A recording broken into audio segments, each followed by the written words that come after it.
Hello साथियों, आज हम डिजिटल एविडेंस वॉइस सैंपल के बारे में पढ़ेंगे और साथ ही साथ सर्वोच्च न्यायालय माननीय हाईकोर्ट के कुछ निर्णय हैं उनके बारे में भी हम पढ़ेंगे।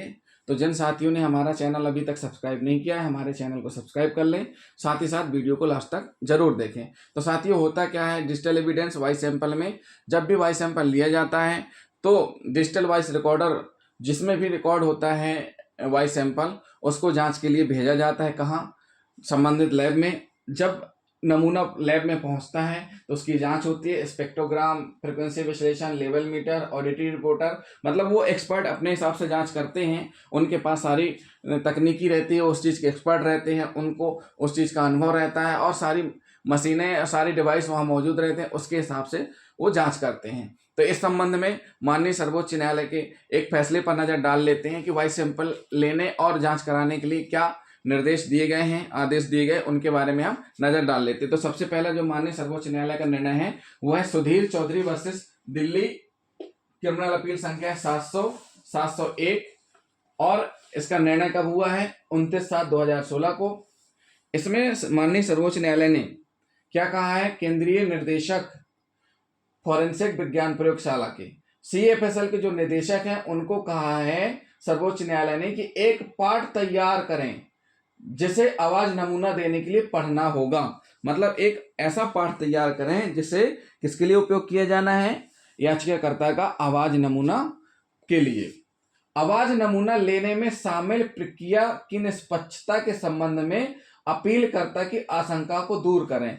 साथ ही साथ ये भी कहा है कि जो ये प्रोसीडिंग होगी ये निष्पक्ष होगी और जो याचिकाकर्ता है उसकी जो भी आशंकाएं हैं वो सारी की सारी दूर होनी चाहिए। साथ ही साथ ये भी कहा है कि जो पाठ निदेशक CFSL के द्वारा तैयार किया जाना है, उक्त पाठ में विवादित पाठ वाक्य नहीं होंगे। विवादित पाठ के वाक्य नहीं होंगे। वाक्य मतलब सेंटेंस नहीं होंगे। केवल क्या होंगे? बातचीत के शब्दों को शामिल करने की अनुमति दी। आप इस चीज को नोट करिए, क्या कहा है कि वाक्य नहीं होगा, शब्द होंगे। शब्दों को शामिल करने की अनुमति दी गई है।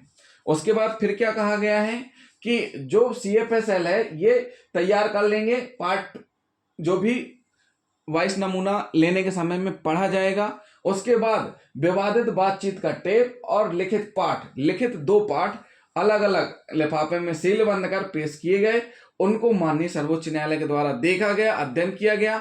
अध्ययन करने पर यह पाया गया कि जो भी लिखित पाठ हैं उनमें विवादित बातचीत में आने वाले वाक्य नहीं हैं, उनमें शब्द को शामिल किया गया है। और फिर कहा गया कि अब नमूना इसी आधार पर लिया जाए और प्रक्रिया कैसी अपनाई जाए? निष्पक्षता वाली। तो इस आधार पर नमूना हुआ वॉइस सैंपल का। तो ये साथियों, ये हुआ वॉइस सैंपल का सुप्रीम कोर्ट का निर्णय, माननीय सुप्रीम कोर्ट का निर्णय, जिसमें बताया गया है कि किस प्रकार से पाठ तैयार होगा और उसमें विवादित बातचीत के वाक्य ना होकर के शब्दों को लिया जाएगा। इसी में हम आगे पढ़ेंगे एक माननीय हाईकोर्ट यानी राजस्थान हाईकोर्ट का एक निर्णय है जो है कि विक्रमजीत वर्सेस राजस्थान, जो कि नंबर है 780/2018, 23 मई 2018 को निर्णय हुआ है। इसमें भी लगभग पूरी तरह माननीय सर्वोच्च न्यायालय के निर्णय सुधीर चौधरी को इसमें भी फॉलो किया गया है। माननीय हाईकोर्ट ने कहा है कि पुलिस को लिखित पाठ का अंश प्रस्तुत करने का निर्देश, मतलब माननीय न्यायालय ने क्या कहा है पुलिस को कि एक लिखित पाठ तैयार करने के लिए कहा है। उक्त पाठ में सुनिश्चित किया गया है कि टेप रिकॉर्डर में रिकॉर्ड किए गए वाक्य शामिल ना होकर कुछ शब्द शामिल हो सकते हैं। क्या शामिल नहीं होंगे? वाक्य। क्या शामिल नहीं होंगे? वाक्य, यानी सेंटेंस शामिल नहीं होंगे। क्या शामिल होंगे? शब्द शामिल होंगे। उसके बाद क्या कहा गया है कि संबंधित न्यायालय लिखित पाठ का प्रस्तावित अंश प्राप्त होने के बाद सत्यापन करेगी। मतलब जो संबंधित न्यायालय है वो क्या करेगी? जो भी पाठ तैयार हुआ है उसका सत्यापन करेगी और टेप रिकॉर्डर में रिकॉर्ड किए गए संस्करण के वाक्य नहीं है, जो ये जो अंश तैयार किया गया है जिसका आवाज नमूना लिया जाना है, जिसको पढ़वा करके आवाज नमूना रिकॉर्ड किया जाना है, वो चेक किया जाएगा, सत्यापन किया जाएगा। उसमें क्या नहीं होना चाहिए? वाक्य नहीं होना चाहिए विवादित। क्या होना चाहिए? कुछ शब्द शामिल होने चाहिए। इसके बाद 2 सप्ताह के भीतर नमूना देने को कहा।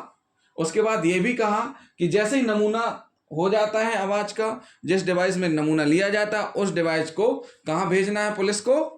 राजस्थान राज्य की जो भी अधिकृत प्रयोगशाला है वहां पर भेजा जाएगा। तो ये हुआ विक्रमजीत वर्सेस राजस्थान का।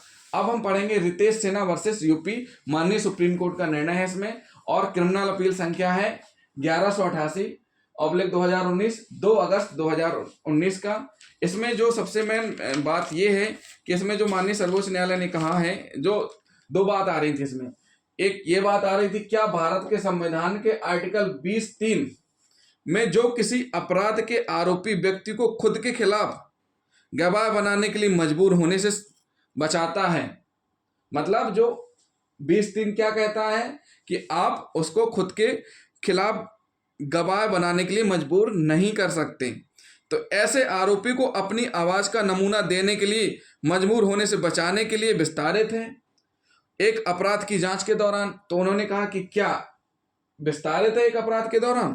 साथ ही साथ यह भी कहा, यह मानते हुए आर्टिकल 20 सब क्लॉज 3 का कोई उल्लंघन नहीं है, चाहे संहिता में किसी प्रावधान के अभाव में क्या एक मजिस्ट्रेट जांच एजेंसी को एक आरोपी की आवाज का नमूना को रिकॉर्ड करने के लिए अधिकृत कर सकता है या नहीं अपराध में। तो साथियों, इसमें जो माननीय सुप्रीम कोर्ट ने और कुछ कहा है उसके बारे में हम पढ़ लेते हैं। उन्होंने क्या कहा है कि एक जज के पास जांच के दौरान किसी व्यक्ति को अनिवार्य रूप से आवाज के नमूना देने को निर्देश देने की शक्ति है। माननीय सर्वोच्च न्यायालय ने क्या कहा है कि एक जज के पास क्या है, आवाज नमूना देने का निर्देश देने की शक्ति है। इसलिए दोबारा जांच की जरूरत है, क्योंकि भारत का माननीय सर्वोच्च न्यायालय इस अनुच्छेद को लागू नहीं कर सकता है। 142 में मौलिक, जो भारत संविधान का आर्टिकल 142 है, 142 में मौलिक अधिकारों का उल्लंघन करना, और सर्वोच्च न्यायालय ने यह दोहराया है, अपनी सर्वोच्चता बरकरार रखी है, दोहरा करके अपनी सर्वोच्चता बरकरार रखी है कि माननीय सर्वोच्च न्यायालय 142 के तहत असाधारण शक्ति है। मतलब असाधारण शक्ति किसको है? सर्वोच्च न्यायालय के पास ही है। इस स्थिति में स्पष्ट किया गया है कि अगर पुलिस चाहे तो अब आवाज नमूना लेगी, लेकिन कब लेगी? सहमति से, परंतु मना करने पर बाध्य नहीं कर सकती पुलिस।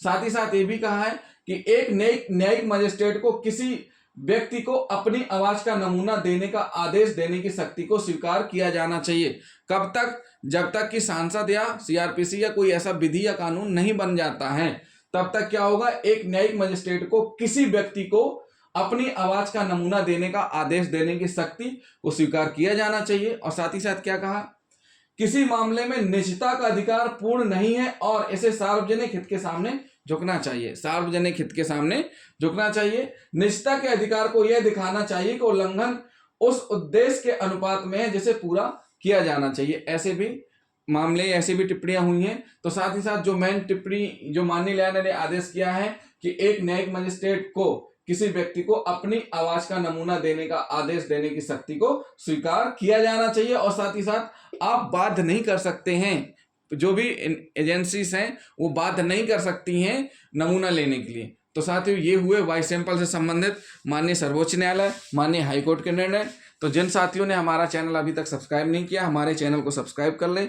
और साथियों, ये सभी के सभी निर्णय आपको गूगल में मिल जाएंगे, और आप चाहें तो देख सकते हैं, सब कुछ गूगल में अवेलेबल है। आप थोड़ा सा पढ़ेंगे, देखेंगे, सर्च करेंगे तो आपको सारी चीज़ें मिल जाएंगी। थैंक यू दोस्तों।